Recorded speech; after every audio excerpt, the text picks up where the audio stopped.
आता आपण banking of road से रिलेटेड एक क्वेश्चन बघूया. हा क्वेश्चन कसा आहे बघा. Question is like this. A circular race track of radius 300 metre. There is a circular race track of 300 meter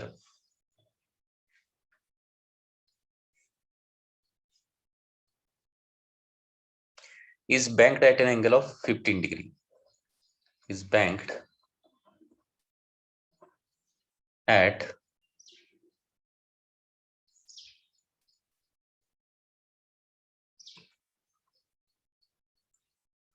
angle of 15 degree, 15 degree. If the coefficient of friction between wheel, if coefficient of friction between the wheels and the road is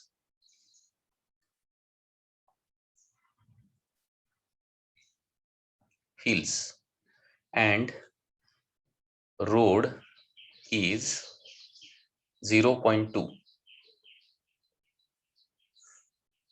then calculate minimum, maximum and optimum speed. Then calculate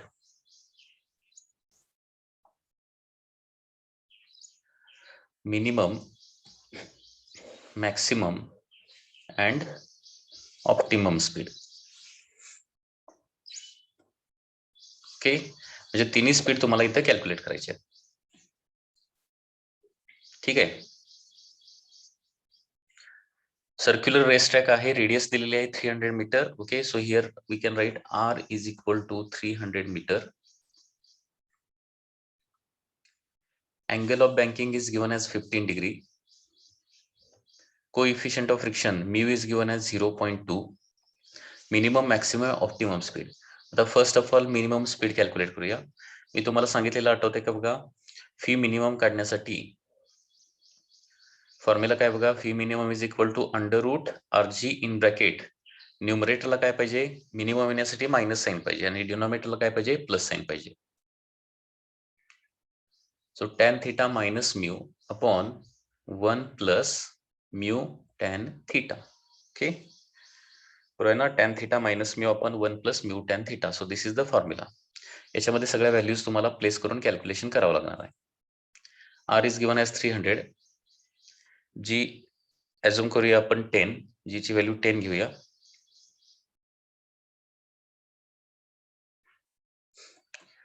question मध्ये tan 15 डिग्रीची value दिलेली आहे. Okay, tan of 15. So tan theta म्हणजे tan 15, directly value place करतो मी. tan 15 ची value 0.26 दिली, minus 0.2 divided by 1 plus mu 0.2 into tan 15, that is tan 15 is 0.26. This value is given in the problem. Okay, हे सगळं calculation करावं लागेल.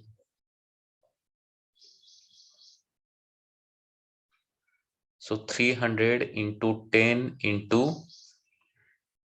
0.06 divided by 0.2 into 0.26. 26 चा double किती होणार आहे, 52, म्हणजे 0.052 होणार. So 1 plus 0.52. Okay, so in the square root this calculation is to be done. आणि याची व्हॅल्यू किती येते बघा,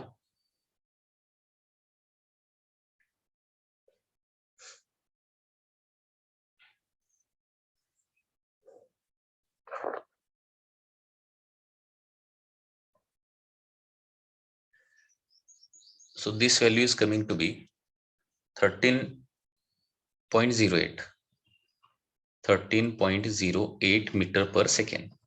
So this is the minimum speed.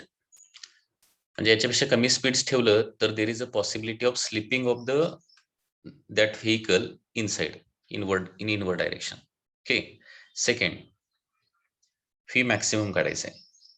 Fee मॅक्सिममचा फॉर्म्युला आठवतोय का बघा, √RG इन ब्रॅकेट. आता फी मॅक्सिमम स्पीड येण्यासाठी न्यूमरेटरला प्लस पाहिजे आणि डिनॉमिनेटरला मायनस साइन पाहिजे. So tan theta plus mu upon 1 minus mu tan theta. Okay. So therefore phi max is equal to under root R is given as 300, G is equal to 10 in bracket tan of 15 degrees given, that is 0.26 plus mu 0.2 divided by 1 minus 0.2 into 0.26. Okay, so maximum speed is equal to under root 300 into 10 into 0.26 plus 0.2 म्हणजे किती होणार आहे, 0.46 होणार, divided by 1 minus, याची value किती येते बघा, 1 minus किती होणार आहे, 0.052 होणार ना, मल्टिप्लिकेशन म्हणजे किती होणार, 0. सबट्रॅक्शन करूया इथं साईडला,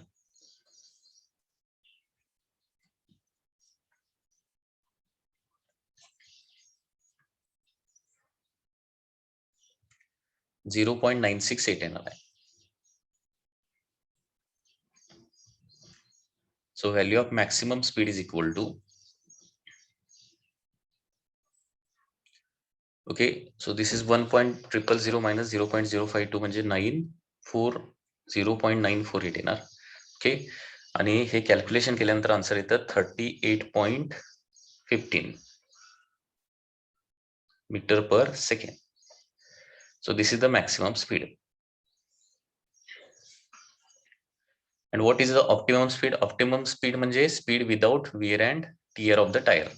म्हणजे फ्रिक्शन जर अजिबात नसेल तर त्यावेळेचं जे स्पीड आहे त्याला काय म्हणणार आपण, ऑप्टिमम स्पीड असं म्हणणार. Okay, so let's calculate that speed also. So phi optimum that is equal to under root RG tan theta. RG tan theta. So phi is equal to under root R ची value किती येणार आहे, 300, G ची value किती, 10 आणि tan of theta that is equal to 0.26. So this calculation is again required to be done.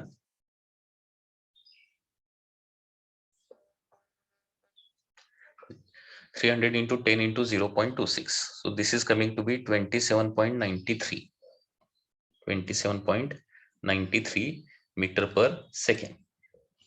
म्हणजे या स्पीडने गेला तर तिथं फ्रिक्शनची गरजच पडणार नाही. ठीक आहे, तर या पद्धतीने हा कॅल्क्युलेशनचा पार्ट आहे. ओके, तर या पद्धतीचा प्रॉब्लेम जो आहे तो मॅक्सिमम स्पीड किंवा मिनिमम स्पीड किंवा ऑप्टिमम स्पीडचा क्वेश्चन जो आहे तो बँक्ड रोडवरचा येऊ शकतो. लक्षात आलं का बघा, बँक्ड रोडचे प्रॉब्लेम जे आहे ते या पद्धतीने आपण इथं कंप्लीट केलेले आहेत.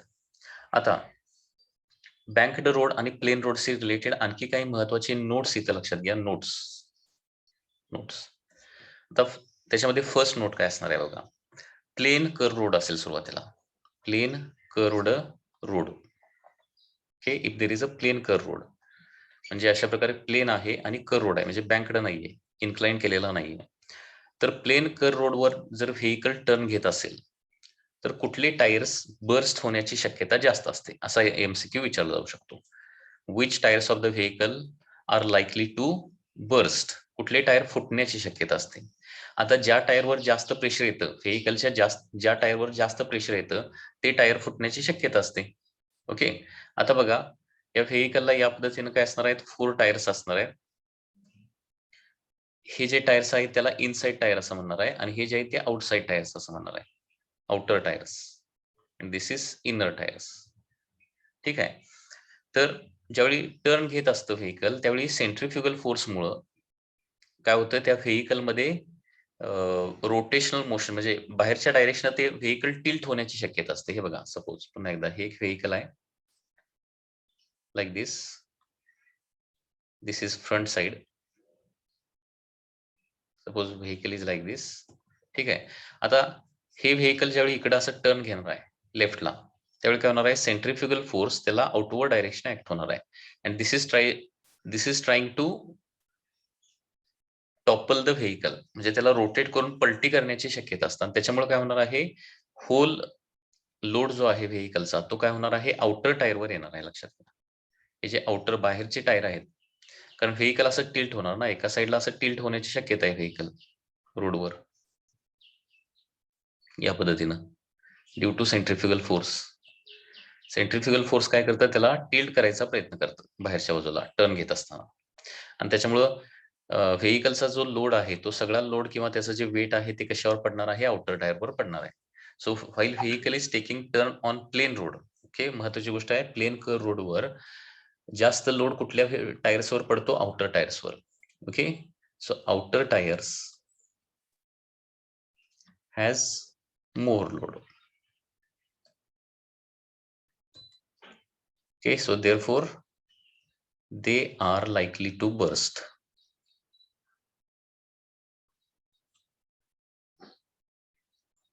म्हणजे बर्स्ट होईलच असं नाही, पण शक्यता कोणाची जास्त असते, तर आउटर टायर्सची. ओके, म्हणजे आउटर टायरवर लोड जास्त येतो, फोर्स जास्त येतो. आउटर टायरवरची ऑटोमॅटिकली नॉर्मल रिएक्शन देखील जास्त असणार आहे आणि आउटर टायरवरचं प्रेशर देखील काय होणार आहे, जास्त क्रिएट होणार आहे. More pressure will be created on the outer tyre and therefore outer tyres are more likely to burst. So this is for the plane curve road. Second, banked road वर कसं होतंय आता, banked road.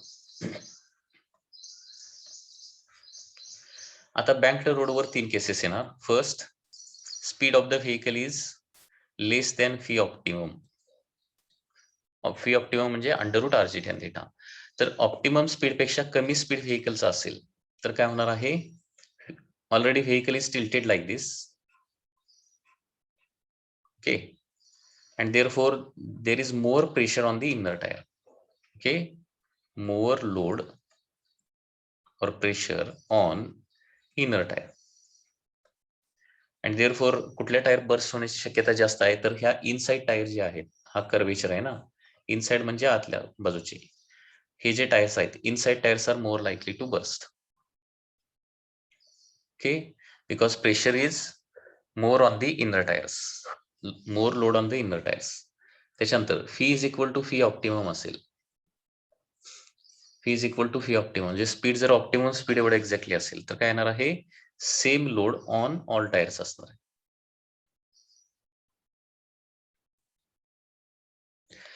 ओके, म्हणजे vehicle fee optimum या स्पीडनं जात असेल तर there is a equal possibility of bursting of all tyres. And third, fee is greater than phi optimum जर असेल तर, ग्रेटर दॅन फी ऑप्टिमम असेल तर बँक्ड रोडवर काय होणार आहे, व्हेकल जे आहे ते आतल्या बाजूने वर उचललं जाणार आहे, like this. It is lifted from inside like this due to centrifugal force. And therefore what will happen, there will be once again more pressure on the outer tires. Okay, more load on outer tires and therefore there is a possibility of bursting of outer tires again. लक्षात आलं, ह्यात काही notes जरा plain कर road से related आणि बँक्ड road से related लक्षात ठेवा, MCQ मध्ये विचारलं जाऊ शकतं. आउटर टायर आणि इनर टायरची कन्सेप्ट लक्षात आले का बघा. असा टर्न समजा जर असेल, टर्न असेल, हे व्हेकल असं जात असणार ना, हे बघा व्हेकल असं जाणार आहे.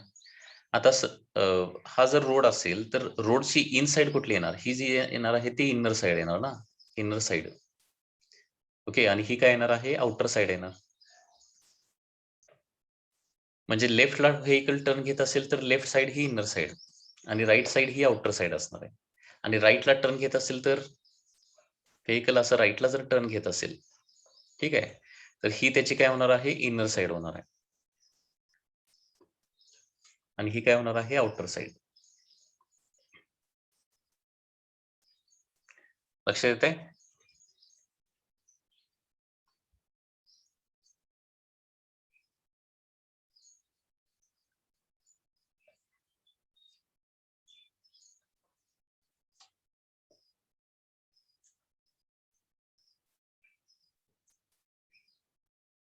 ओके, तर या पद्धतीने इनसाइड आणि आउटर साइड जी आहे ती कन्सेप्ट लक्षात आली का बघा. म्हणजे टर्नची आतली साइड म्हणजे इनर साइड, बाहेरची साइड म्हणजे आउटर साइड असणार आहे. ओके, सो अकॉर्डिंगली जे इनर साइडला क्लोज व्हील्स असणार ते काय, याला काय म्हणणार आपण, इनर व्हील, आणि याला काय म्हणणार, आउटर व्हील म्हणणार. ओके, म्हणजे लेफ्टला टर्न घेत असताना लेफ्ट हँड साइडचे व्हील जे असणार ते इनर व्हील्स असणार, आणि राईट हँड साइडचे व्हील जे आहेत ते आउटर व्हील्स. राईटला टर्न घेत असताना काय होणार आहे, राईटचे व्हील हे इनर साइडचे व्हील्स असणार आहे, आणि लेफ्टचे व्हील हे आउटर साइडचे व्हील्स असणार आहे. लक्षात येत आहे. आणि हे यू टर्न घेत असताना देखील हे ऍप्लिकेबल आहे. यू टर्नला देखील सर्क्युलर मोशनच असते ना. Same is applicable for U turn also.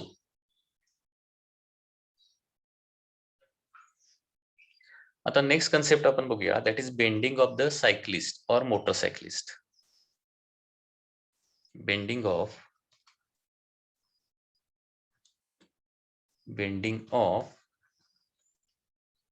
cyclist while taking turn.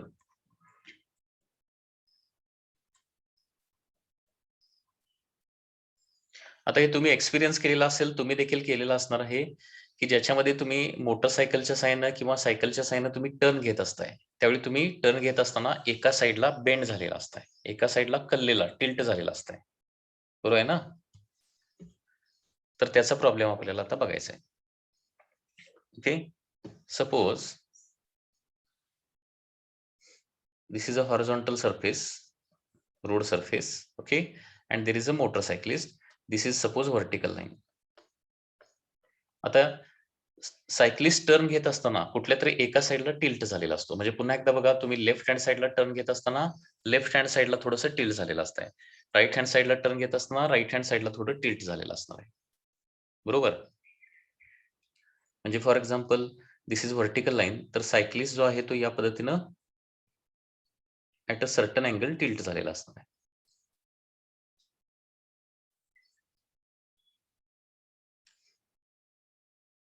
This is the front side of the cyclist.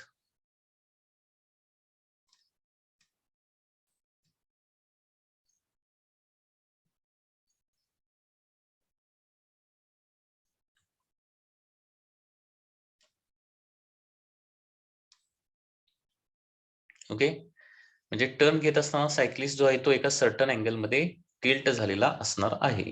आणि आपल्याला इथं कॅल्क्युलेट करायचं आहे, कॅल्क्युलेट काय करायचं आहे, what is the angle made bye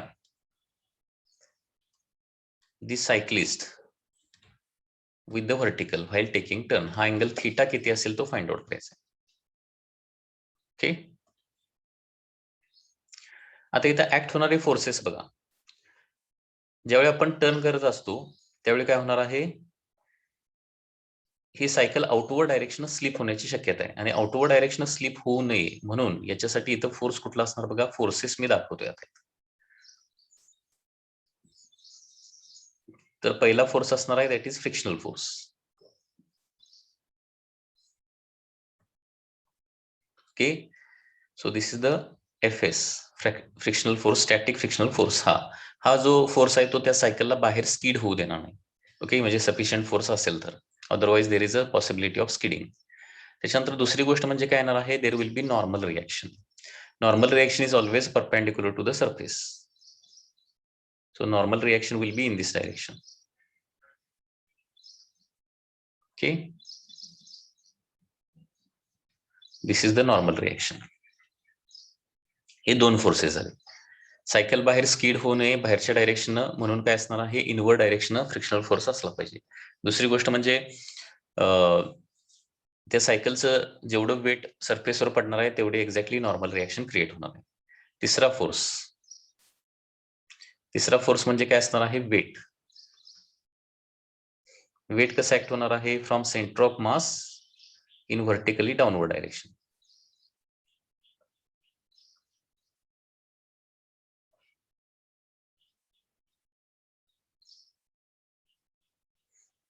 Okay, this will be the weight that is equal to mg. आणि result of circular motion that is centrifugal force. Centrifugal force काय करणार आहे, सायकलला अवे मूव्ह करायचा प्रयत्न करणार आहे बाहेर.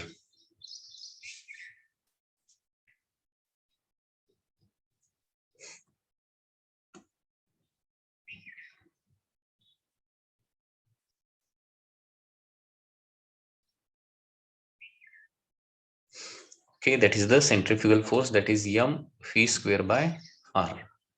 सो ज्यावेळी सायक्लिस्ट टर्न घेत असतो त्यावेळी एकूण असे 4 फोर्सेस ऍक्ट होत असतात, हे तुम्हाला लक्षात आलं पाहिजे. There will be 4 forces.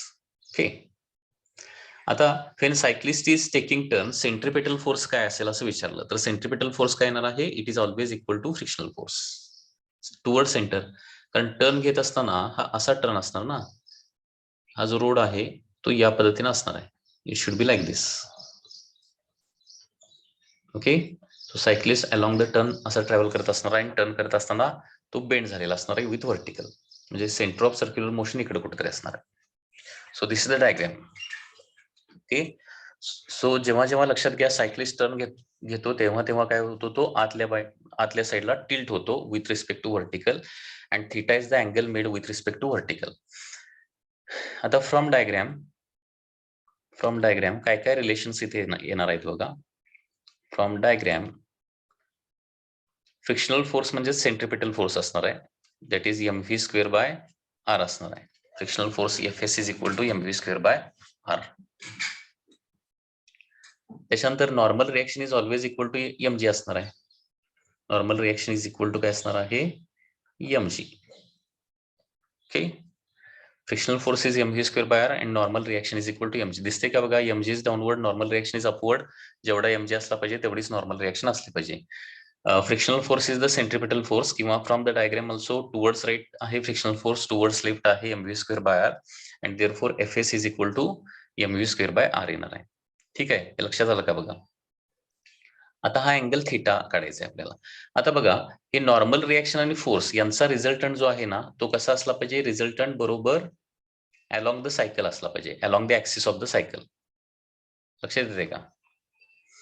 म्हणजे नॉर्मल रिएक्शन आणि फ्रिक्शनल फोर्स यांचा रिझल्टंट या डायरेक्शन एक्झॅक्टली असला पाहिजे.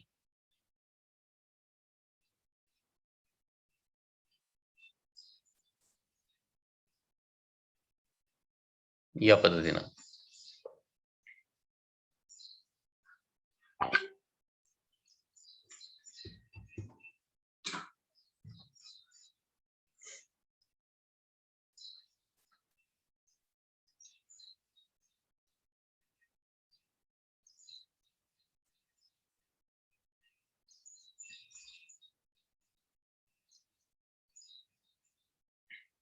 ओके,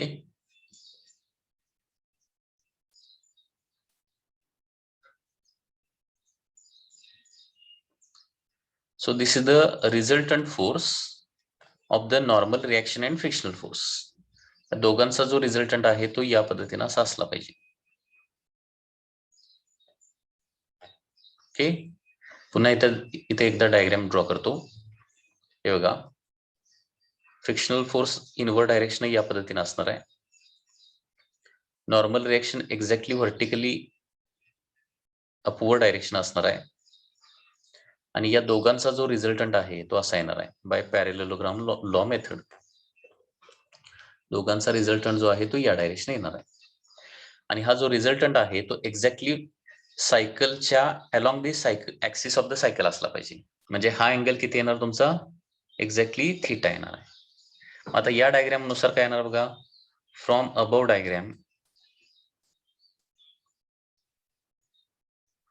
डायग्राम टॅन थीटा जर कॅल्क्युलेट केला, tan theta is equal to काय येणार, अपोजिट साइड म्हणजे इथं जेवढी साइड असणार तेवढीच इथं साइड असणार आहे. That opposite side is F S divided by adjacent side म्हणजे काय असणार आहे, थीटाची adjacent side, that is the normal reaction. ठीक आहे, आणि एफ एस म्हणजे काय आलेलं आहे, M V square by R आलेला आहे. आणि नॉर्मल रिएक्शन किती आलेली आहे, M G. And therefore M get cancel here. Okay, so tan theta is equal to काय येणार आहे, V square by R G. So theta is equal to काय येणार आहे, tan inverse of V square by R G. म्हणजे हा formula आणखी कुणाला आलाय सांगा, tan theta is equal to V square by R G. तर tan theta is equal to V square by R G हा अँगल ऑफ बँकिंगचा देखील फॉर्म्युला आहे ना. म्हणजे सेम फॉर्म्युला इथं सायक्लिस्टच्या केसमध्ये येतोय. सो सायक्लिस्टच्या केसमध्ये फॉर्म्युला काय बघा, tan theta is equal to V square by R G. फक्त थीटा हा इथं अँगल ऑफ बँकिंग नसून थीटा हा काय आहे, angle made by the cyclist with the vertical आहे. कारण सुरुवातीला सायक्लिस्ट स्ट्रेट रोडनं जात असताना एक्झॅक्टली व्हर्टिकल असणार स्ट्रेट रोडनं जात असताना, आणि टर्न घेत असताना काय होणार आहे, एका साईडला तो टिल्ट झालेला असणार, कललेला असणार आहे. ओके, तर तो अँगल कसा काढायचा, tan theta is equal to V square by RG हा फॉर्म्युला वापरून, किंवा theta is equal to tan inverse of V square by RG. Okay,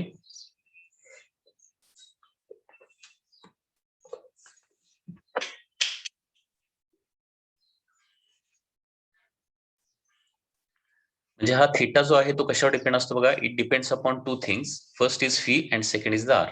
ठीक आहे, म्हणजे जास्त स्पीडनं जायचं असेल तर काय करावं लागेल, जास्त थिटा ठेवावा लागेल, because tan theta is directly proportional to काय तर फी स्क्वेअर. ओके, सो जास्त स्पीडनं जात असताना जास्त अँगल ठेवावा लागणार, म्हणजे जास्त अँगल मध्ये बेंड व्हावं लागणार आहे.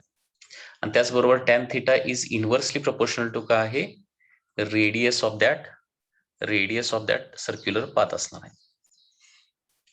म्हणजे जेवढी रेडियस कमी तेवढं जास्त अँगल मध्ये टिल्ट करावं लागणार आहे. या दोन गोष्टीवर डिपेंड असतं, लक्षात घ्या, हे दोन पॉईंट महत्वाचे आहेत.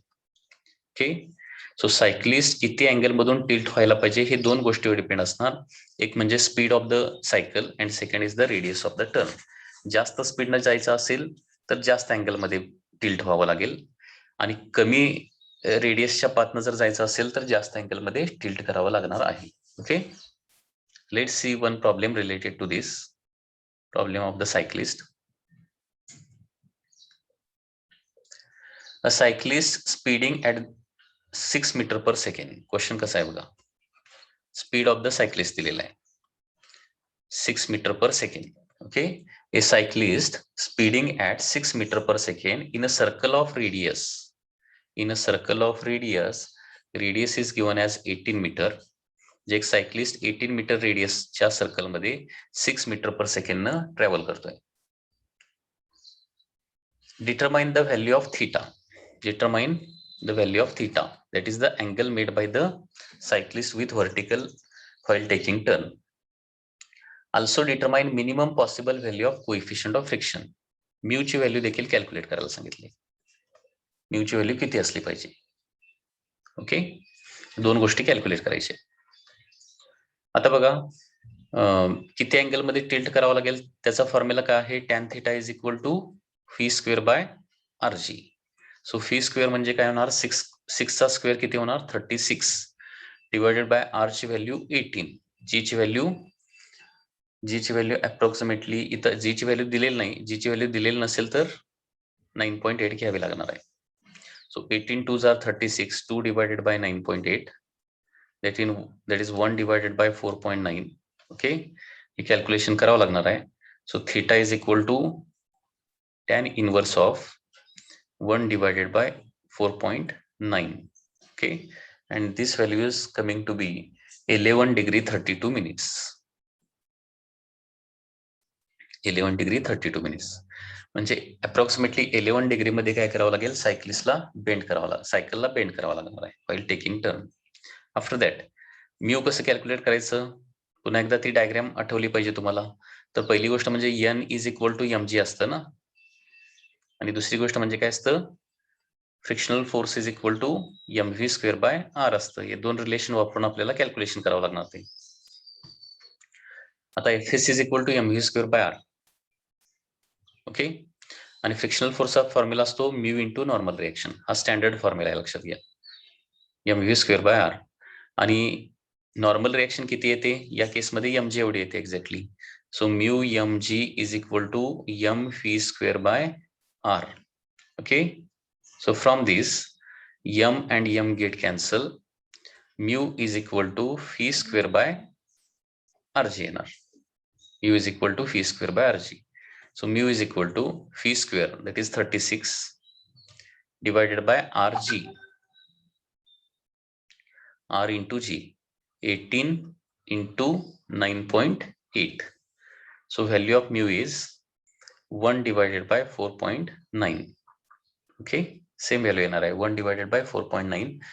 So it is coming to be 0.2041. 0.2041. So this is the value of mu. Okay, तर अशा प्रकारे हा सायक्लिस्टच्या प्रॉब्लेम मध्ये थीटा आणि म्यू तुम्हाला कॅल्क्युलेट करायला सांगितलं जाऊ शकतं. ओके. थीटाचा फॉर्म्युला काय आहे? That is tan theta is equal to V square by RG. आणि म्यू काढायचं असेल तर frictional force is equal to M V square by R use करायचं.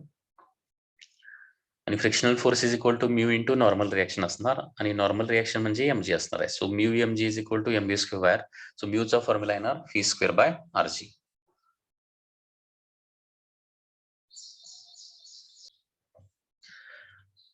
याच्यानंतर आपण स्टडी करणार आहे दॅट इज व्हीसीएम. व्हीसीएम म्हणजे काय? That is vertical. Okay, vertical circular motion. Vertical circular motion, in short it is called as VCM. याच्या अगोदर UCM आपण बघितलेलं होतं, युनिफॉर्म सर्क्युलर मोशन. आता असणार आहे व्हर्टिकल सर्क्युलर मोशन. आता व्हर्टिकल सर्क्युलर मोशन काय असतं बघा. Motion of an object along the circumference of circle in vertical plane. म्हणजे फक्त इथं सर्क्युलर मोशन असणार आहे, आणि ती कुठल्या प्लेन मध्ये असणार? हॉरिझॉन्टल प्लेन मध्ये नसणार, तर ती व्हर्टिकल प्लेन मध्ये सर्क्युलर मोशन असणार आहे. Okay, so definition is like this. Motion of an object along circumference of circle.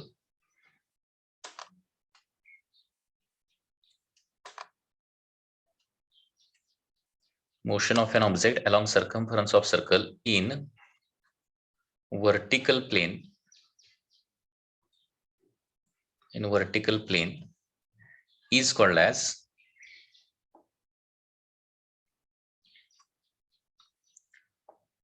vertical circular motion. Vertical circular motion.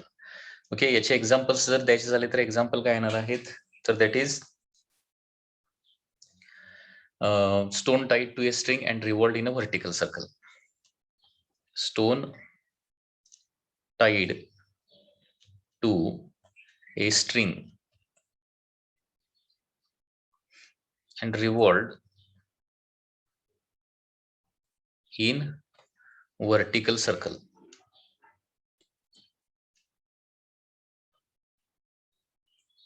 म्हणजे एका दोरीला आपण दगड बांधला आणि तो व्हर्टिकल सर्कल मध्ये फिरवला तर ते काय होणार आहे? व्हर्टिकल सर्क्युलर मोशन होणार आहे. किंवा दुसरं एक्झाम्पल जर द्यायचं झालं तर sphere of death. Sphere of death. Last time आपण वेल ऑफ डेथ बघितलेलं होतं. तसं स्पियर ऑफ डेथ देखील का आहे? एक व्हर्टिकल सर्क्युलर मोशनचा एक्झाम्पल आहे. तर स्पियर ऑफ डेथ तुम्ही कदाचित सर्कस मध्ये बघितलेलं असेल. सर्कस मध्ये की ज्याच्यामध्ये काय होतं, एक स्पेरिकल केज असतो, स्पेरिकल पिंजरा असणार आहे एक्झॅक्टली स्पेरिकल शेपचा, आणि मोटरसायकलिस्ट काय करत असतो? आतमध्ये व्हर्टिकल सर्क्युलर मोशन परफॉर्म करत असतो. व्हर्टिकल म्हणजे व्हर्टिकल प्लेन मध्ये. ओके, तर स्पियर ऑफ डेथ मध्ये काय असते? व्हीसीएम असते. आणि वेल ऑफ डेथ, मौत का कुवा जे आपण आहे त्याच्यामध्ये हॉरिझॉन्टल सर्क्युलर मोशन असते. स्पियर ऑफ डेथ आहे किंवा aeroplane making vertical loop.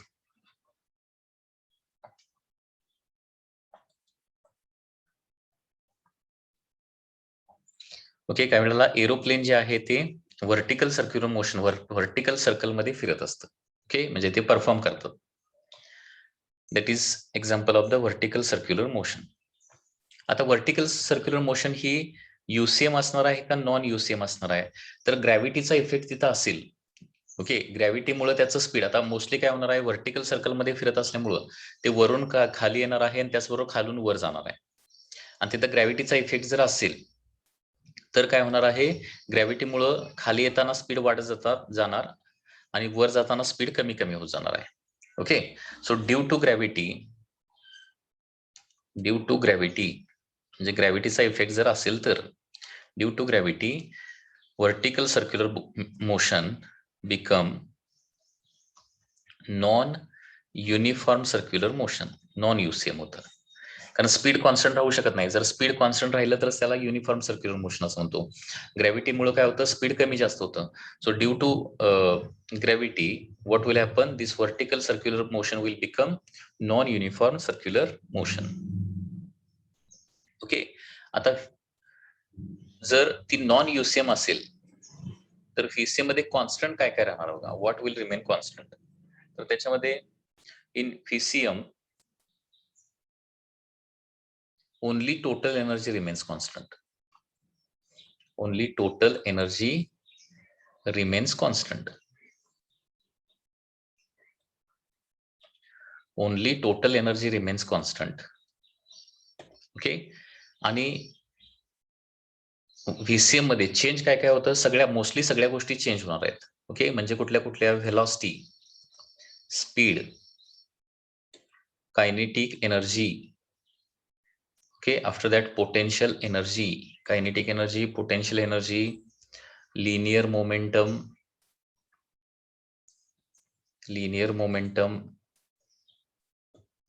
after that angular momentum, angular velocity, angular momentum,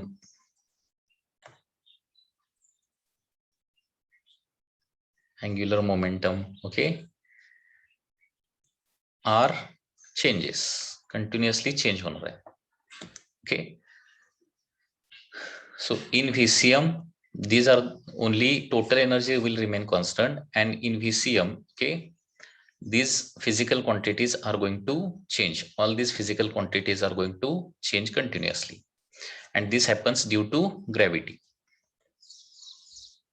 ग्रॅव्हिटीमुळे होणार आहे. ग्रॅव्हिटीमुळे काय होणार आहे, खाली येत असताना प्रत्येक फिजिकल क्वांटिटी वाढते आणि खाली येऊन वर जात असताना, म्हणजे हे व्हर्टिकल सर्क्युलर मोशन असेल, दिस इज टॉपमोस्ट पोझिशन असेल, दिस इज बॉटममोस्ट पोझिशन असेल, तर टॉपमोस्ट पोझिशन ए पासून खाली येताना स्पीड आणि बाकीच्या गोष्टी सगळ्या वाढत जाणार आहेत, आणि बॉटम पोझिशनला बी ला पोहोचल्यानंतर मॅक्सिमम असणार आहे, आणि बी पोझिशन पासून वर जात असताना परत काय होणार आहेत, रिड्यूस होणार आहेत. Okay, so on this side increases and on this side decreases. Okay, याचा बाकीचा पार्ट आपण नेक्स्ट लेक्चरला बघूया.